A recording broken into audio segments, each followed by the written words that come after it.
Let's continue our discussion of the derivative and start with an opening example. Here we are asked to, using first principles, find the derivative of the instantaneous rate of change of, and the slope of the tangent line to f of x equals root x minus 5. And I would encourage you to pause the video right away and try this example on your own, and then when you're ready, you can go ahead and proceed. I'm going to go ahead and start by sketching a quick graph of what's going on here. So we're going to have our x-axis and y-axis. And so we have our parent function root x that we are hopefully familiar with. And of course we have a horizontal translation of 5 units to the right. And so that's going to look something like this. Just to quickly visualize what's going on. And let's think about what the question is actually finding here, actually asking us to do here. So first of all, it says using first principles. We've done this before, and what that means is the method or tool we're going to use is the limit definition of derivative. Limit definition of derivative. And we're asked to find the derivative of our function, the instantaneous rate of change of our function, and the slope of the tangent line to our function. And hopefully you've realized already that those are all the same thing.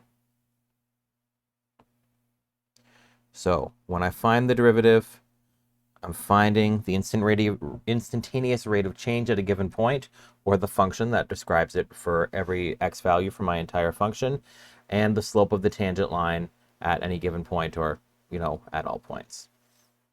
And we're trying to solve in general terms here, so let's make a quick note that there's no a value. As we are going to work through this calculation, we're going to keep it as x. And why do we keep it as x? Because we're solving for all values of x, all our possible input values for our function here. So let's start with kind of like our general equation or our formula, and then let's start putting in our numbers. So we're going to start with our definition. F prime x is equal to limit as h approaches 0 of f of x plus h minus f of x. And as always, don't forget your denominator, dividing by h. Now, let's go ahead and sub in our actual function. And remember, don't drop the limit. I can't just start working f of x plus h, blah, blah, blah. Make sure you keep including limit when you write. Once again, I know that this gets a little wordy.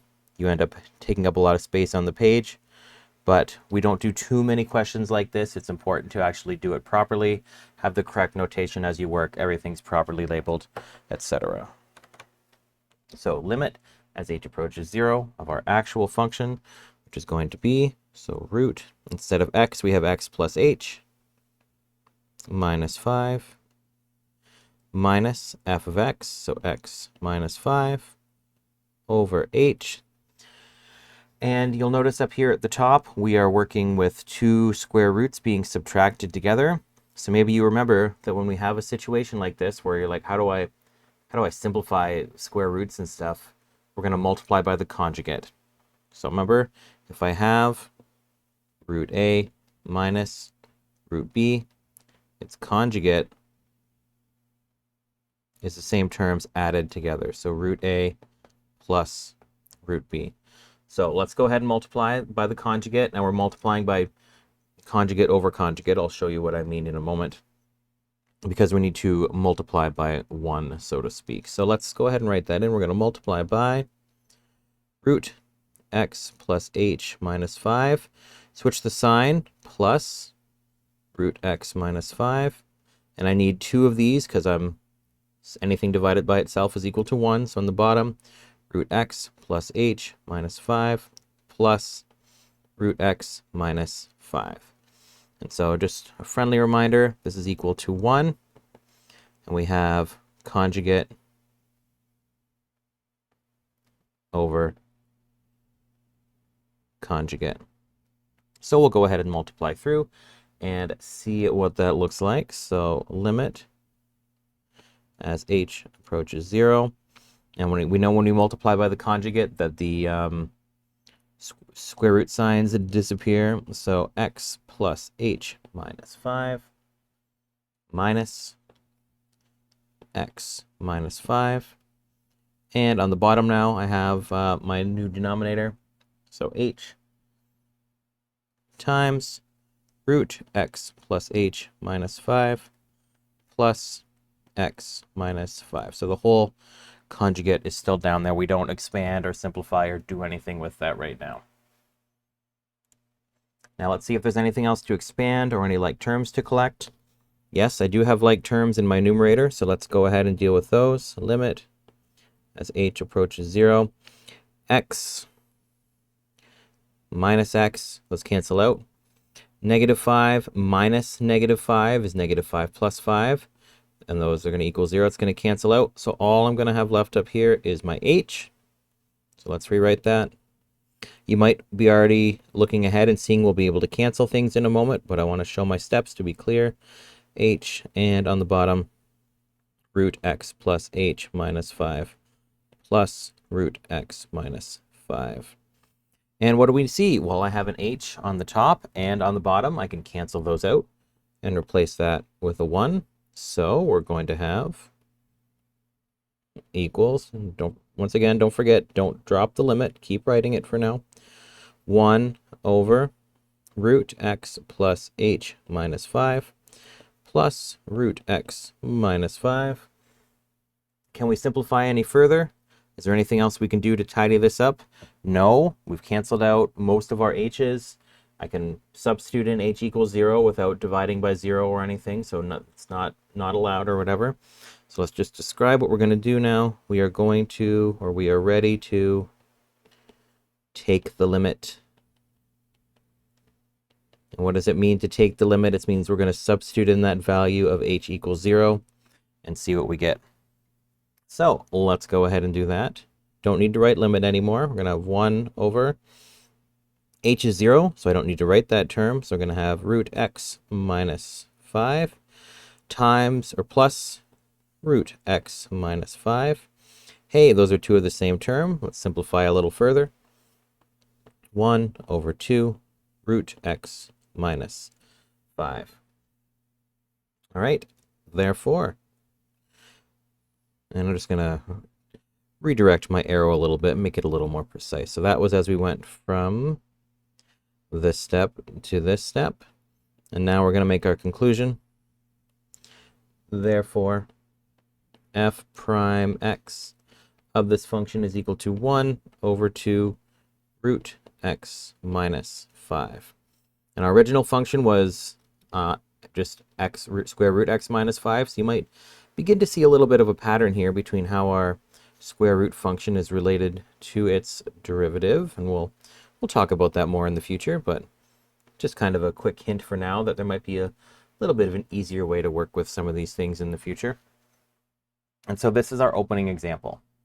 Next, let's talk about, in summary, what do we know about derivatives so far? What do we know about derivatives so far? The derivative of a function, f of x, is actually a new function, f prime x, or f prime of x, which represents the slope of the tangent or instantaneous rate of change at any point on the curve of f of x. So let's add a couple notations here as we discuss. So instantaneous rate of change, that's our IROC. We've worked with that before. And we notice it's at any point. So it's not just for a given a value. It's for x, so it's for all my inputs. Or perhaps there's a restriction we need to worry about, but generally speaking, it's for all our inputs. The derivative function is defined by the first principles definition for the derivative. F prime x equals limit as h approaches 0 of f of x plus h minus f of x over h if the limit exists. And the slope of the tangent, so our IROC here, is equal to the limit as h approaches 0 of the slope of our secant. So this is basically our AROC.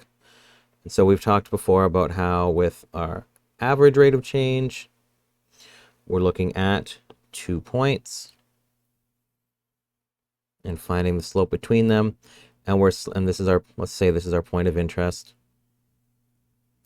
This is our distance h. So as h gets smaller, those points get closer and closer together until they are right on top of each other. So as our h value approaches 0, so h gets smaller and smaller.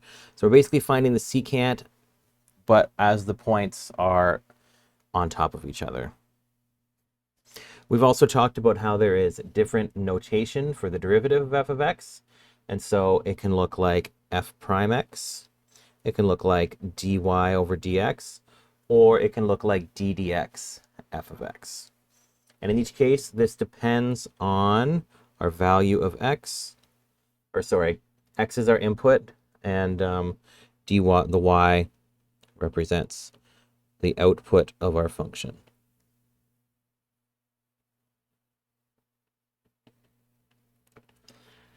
If a derivative does not exist at a point on the curve, the function is non-differentiable at that x value.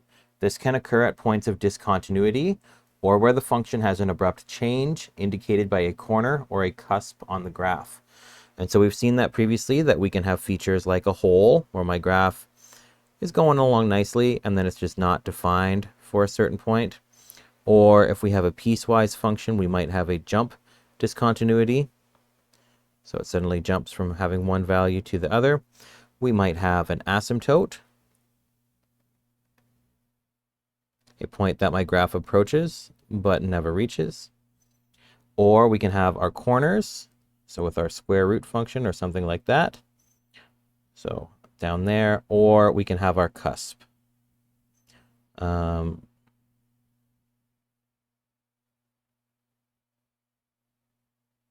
Which once again will be a sharp point. So in order for our curve or our function to be differentiable, it needs to be smooth and continuous at all points, or at least we can only differentiate it at points where it is smooth and continuous. The other option we talked about was if the slope of the tangent is vertical. So if I have a function like this, then I cannot find the derivative for this point right here because the tangent line is vertical and the slope is not defined for a vertical line. So let's just add that quickly. Or the tangent is vertical. Next up, we're going to use the Desmos graphing website in order to help us gain some understanding of derivatives and working with derivatives. So let's work through our steps here, and then I'll open up Desmos and we can demonstrate that as well. So let's build a derivative machine with Desmos. We could graph any function, f of x. We could focus on any point, a, f of a, on that function. We could see what the tangent line looks like at that point, but we'd need to remember how to graph a line. We could therefore figure out what the derivative is at any point. And how do we graph a line? Well, remember, we can just use good old slope y-intercept form here and type that into Desmos, and we'll switch over to Desmos in a minute, like I mentioned, but not quite yet. Or we can use our point right here, or our form right here, where we need to know slope and a point. So our x1, y1. We could use the point x1 comma y1 equals our a f of a value, but what about the slope?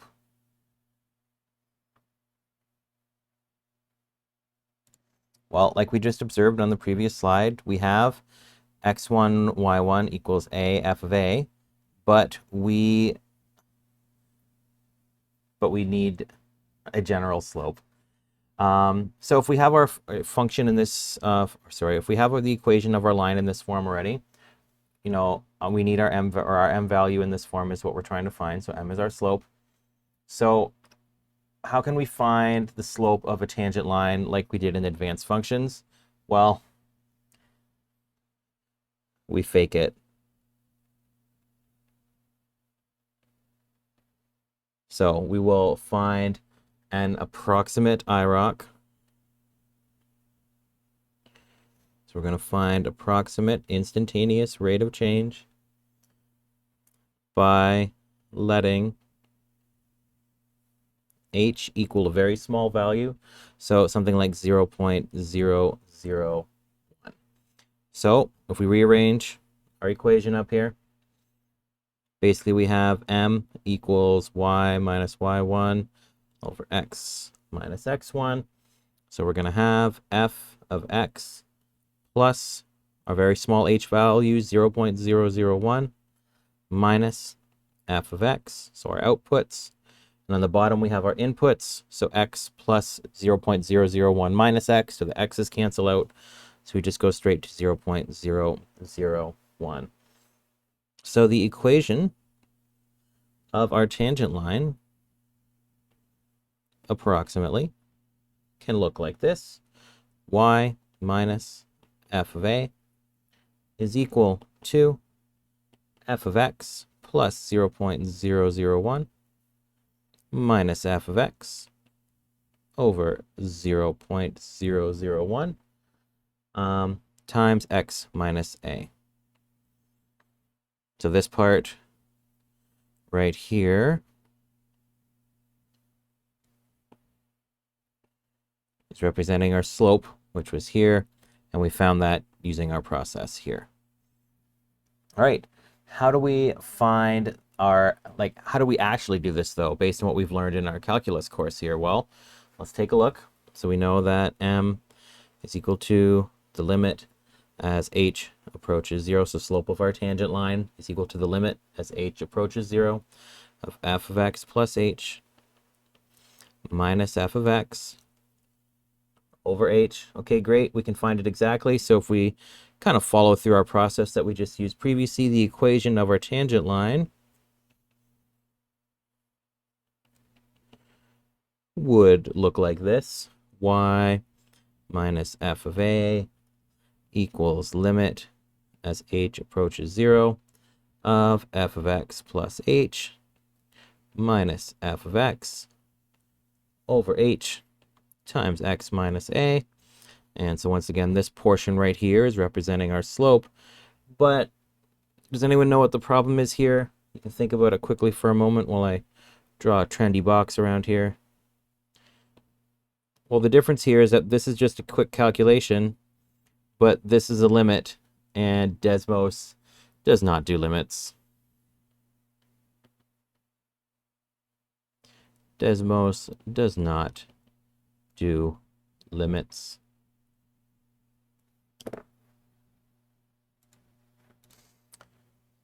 However, Desmos does do derivatives.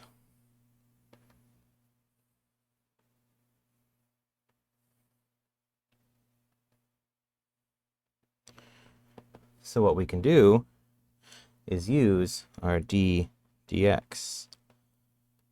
f of x. So what we're going to do to build our Desmos derivative machine is we're going to go to Desmos. We're going to enter the sample function. We're going to enter a general point on the function, enter the general derivative function, enter the template for the tangent line, enter f of a, so you always know the output value for any input a on the original function, enter g of a, so you always know the value of the derivative for any input a, and step 8, now it's time to play with the machine, try different functions, and spend time thinking about what's happening. Very important, log into Desmos, or if you haven't done that before, sign up for an account. That way you can save your work and you can go back and use this again in the future. So I'm going to jump over to Desmos and we'll work through this example and kind of show you what that looks like. And then I do recommend that you pause the video here and try some different functions.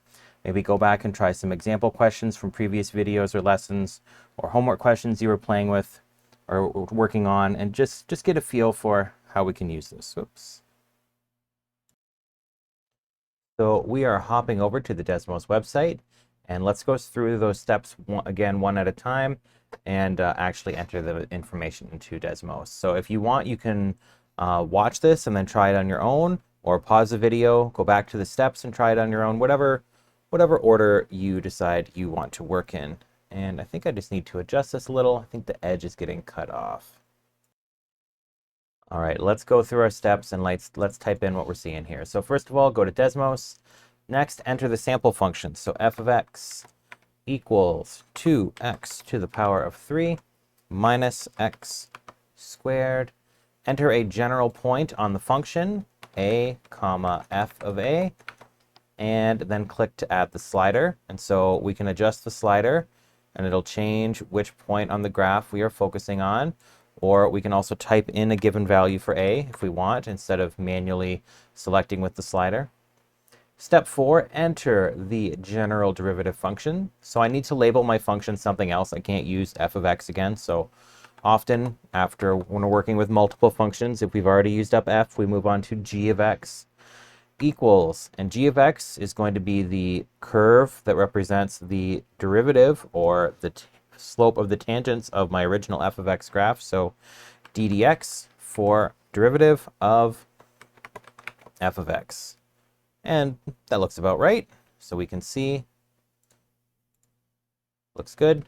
We've worked with cubic functions before, and we know that the graph of the derivative should look like a quadratic function. So that looks familiar.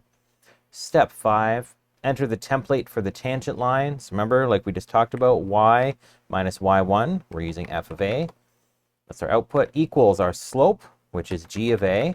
So whatever value I'm looking at, we have the derivative, then that'll give us the value.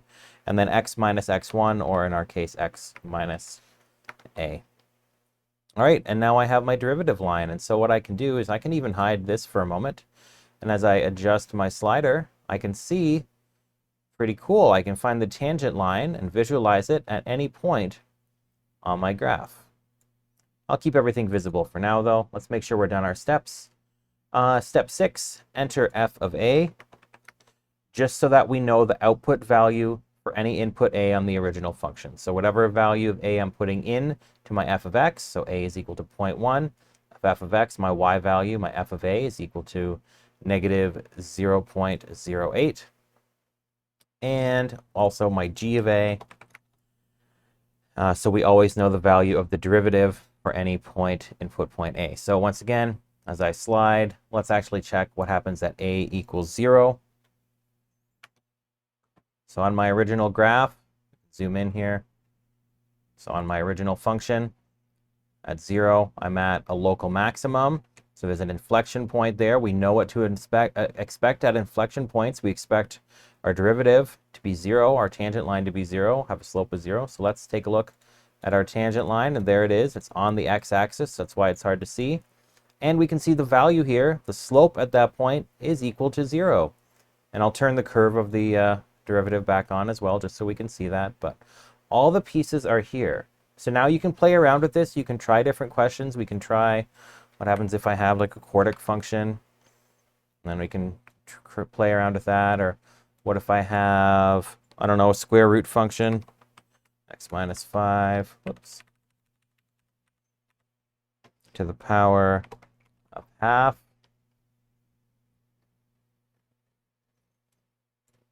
Just disappeared because I was zoomed in a little bit too much there. Or we can try something different like sine x. Really, whatever you want. So play around with this, try some different values, and just get a feel for how we can use Desmos, how we can use technology to quickly calculate and help us visualize things, and think about different parent functions and what the graph of their derivative is going to look like. Also, once you've signed in, I'm actually signed into my personal account here, we can go and save this. So we'll call this derivative machine. And you can also fiddle with the settings if you want to change the color of your lines or whatever.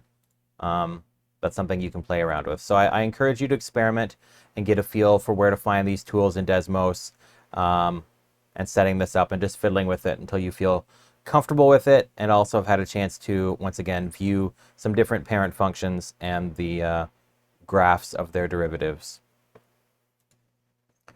When you are done playing around with that, make sure you've saved, and then please continue on with this video and the rest of the note. Moving on now from Desmos, we're going to talk about maxima and minima, or optimal values. And these are the plural form of these words. So these are plural. The singular form would be maximum, so the highest point on our graph, and minimum, the lowest point on our graph. And I've used those terms in passing in the past in this course, and you've discussed them in your other courses as well, like in grade 10 or in advanced functions, and or just grade 11 functions as well. Let's think back, how did we figure out optimal values in grade 10 and grade 11 and 12? Well, I know that when I'm dealing with a quadratic, that I would have my roots, and halfway in between those roots, I'd have that point up there, so I'd have my axis of symmetry, and I'd have my vertex. And so if I could find the vertex of my parabola, then I would have my maximum or my minimum value. Similarly here, if I know my roots, halfway in between them, I have my axis of symmetry going through my vertex. And so if I knew my roots, I could kind of find my axis of symmetry. So let's talk that through for a moment. If I had my zeros, z1 plus z2 equals over 2, I would find my axis of symmetry.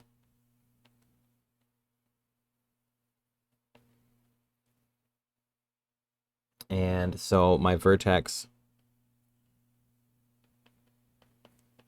is in the middle